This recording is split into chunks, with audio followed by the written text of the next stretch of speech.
Asia, defrontando Mísia, tentavam ir para Bitínia, mas o Espírito de Jesus não o permitiu. Então, às vezes, o missionário que é humano, tem os seus planos, tem uma ideia, uma estratégia. Temos que fazer isto, temos que fazer aquilo. Mas Deus tem outra estratégia. E nesse caso é muito interessante porque o Espírito não nos diz, Paulo, como o Espírito impediu. Simplesmente nos diz que eles queriam ir em uma certa direção e o Espírito não permitiu, impediu. E depois o Espírito dá uma visão muito precisa. E é que à noite sobreveio a Paulo uma visão na qual um varão macedônio estava em pé e lhe rogava, dizendo: passa a Macedônia e ajuda-nos. Assim que teve a visão, imediatamente procuramos partir para aquele destino, concluindo que Deus nos havia chamado para lhes anunciar o Evangelho. Então, Macedônia. E Macedônia, eu sinto muito não ter um mapa aqui, mas Macedônia está nessa região na qual a Ásia Menor tem o limite com a Europa. Então, eles têm um chamado para ir na Europa. E a evangelização da Europa começa em Filipos.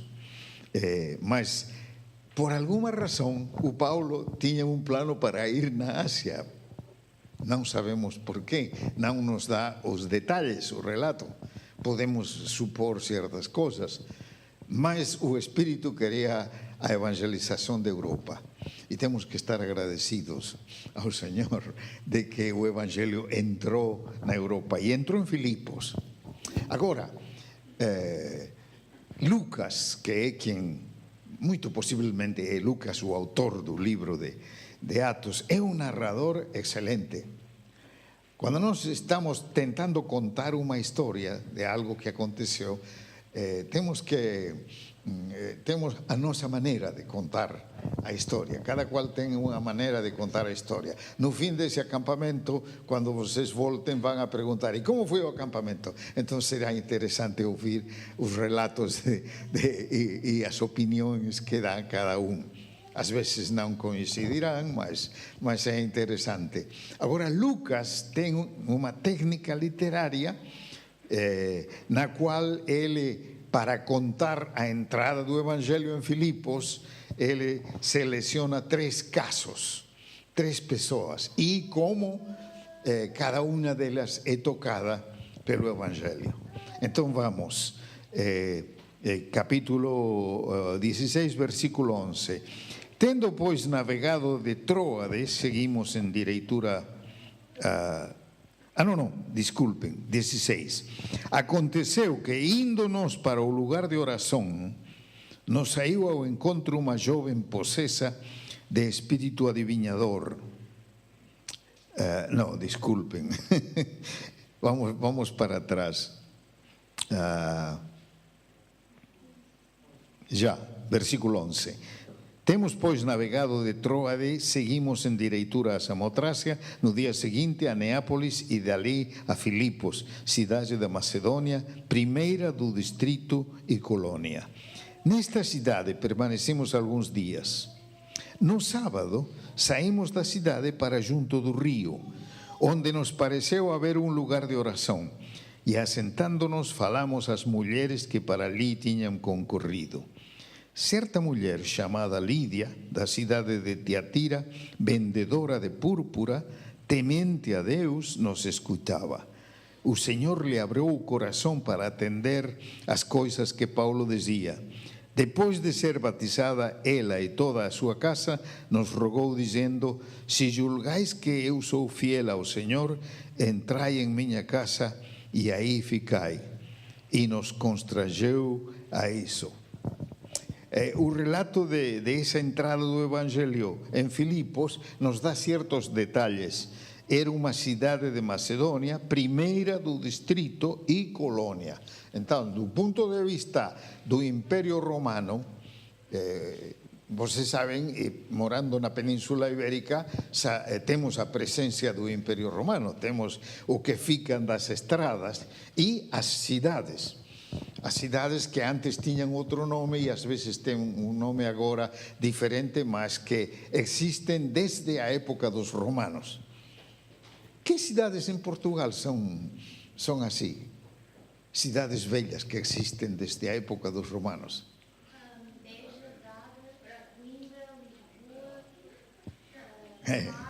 Isso. Então, algumas dessas já existiam quando esta história está contándose, está sucedendo. E não havia igreja, não havia tampouco sinagoga. Agora, se vocês se lembram, a sinagoga, no Velho Testamento não se fala em sinagoga.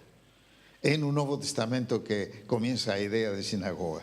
Que é a sinagoga? A sinagoga é que se existem 10 homens judeus num lugar, cria-se uma comunidade para poder manter a identidade hebrea. Nesse caso, o centro da sinagoga é a Bíblia, é o Velho Testamento, a lei de Deus.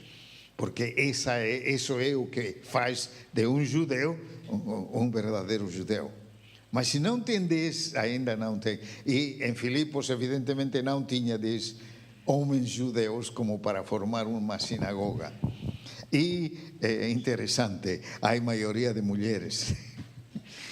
Na história das missões, as mulheres têm jogado um papel importantíssimo.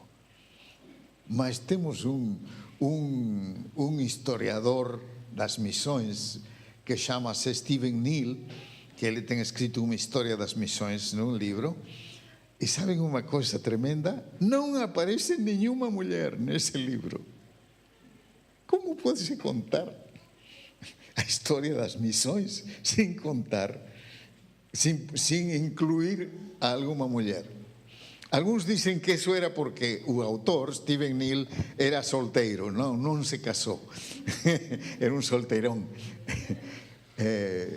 Mas as mulheres têm jogado um papel importante e nesse relato de Atos também percebimos.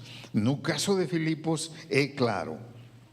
Então a primeira pessoa que aceita o Evangelho é esta Lídia, da cidade de Tiatira, vendedora de púrpura. Púrpura era um produto muito caro. De modo que para ser vendedor de púrpura tinhas que ter um bom capital. Então esta é uma senhora capitalista. Ou seja, tem uma empresa, é uma empresária. Mulheres empresárias também, muito importantes na história das missões. E para descrever a ela, dice, temente a Deus. Essa era a característica. Alguém que já se tinha aproximado ao Evangelho. Ainda não conhecia a Cristo, mas era temente a Deus. É uma maneira de dizer que era piedosa, que a fé judia tinha atraído a ela. Então, enquanto não havia sinagoga, os judeus, as famílias, os que estavam aí reuniam-se perto do rio, ao lado do rio. Essa era a tradição. E Paulo vai aí porque sabe que aí vai encontrar com alguém. E então diz, a descrição tão bonita, diz, Lídia, da cidade de Tiatira, vendedora de púrpura, temente a Deus, nos escutava. Nem sempre nas reuniões se escuta. Às vezes estamos na reunião, mas não estamos escutando. Mas tem gente que escuta. E essa mulher era uma dessas. E diz, o Senhor lhe abriu o coração para atender as coisas que Paulo dizia. E depois de ser batizada, sabemos pela prática de Atos, que se batizaba a quem confessava a sua fé em Jesus Cristo. Então, ele não nos tem que dizer, confessou a sua fé em Jesus Cristo e então a batizaram. Simplesmente diz, nos narra que batizamos, nós sabemos, pelo contexto, que então ela tinha posto sua fé em Jesus Cristo e foi batizada no nome do Pai, do Filho e do Espírito Santo, que era a fórmula que se usava. E então, o interessante é o efeito dessa conversão. Diz, ela e toda a sua casa nos rogou, dizendo: se julgais que eu sou fiel ao Senhor, entrai em minha casa e aí ficai. E nos constrangeu a isso. Era uma empresária, uma mulher de negócio, e a casa possivelmente ela tinha servos. Não se diz que tivesse famílias, esposo, filhos, mas tinha servos, aqueles que cooperavam. A casa é um termo muito importante na história das missões. Interessante na Espanha quando se conta como começou o Evangelho. Alguém creu e abriu a sua casa para que tivessem reuniões lá. A casa tem jogado um papel importantíssimo na história das missões, no livro de Atos e também nesse século XXI. Ainda a casa é muito importante. E nós, na obra estudantil, nos GBU, temos conhecido isso, porque nos GBU a hospitalidade juega um papel muito, muito importante. É interessante a observação de outros em quanto à obra estudantil, como os estudantes chegam e então tem um quartinho pequeno, mas compartes, porque tem vindo ao campamento, tem que ficar essa noite nessa cidade, assim que... Mas a hospitalidade tem jogado um papel chave nas missões. Continua a ser assim. Então, o que ela tem, coloca ao serviço de Deus.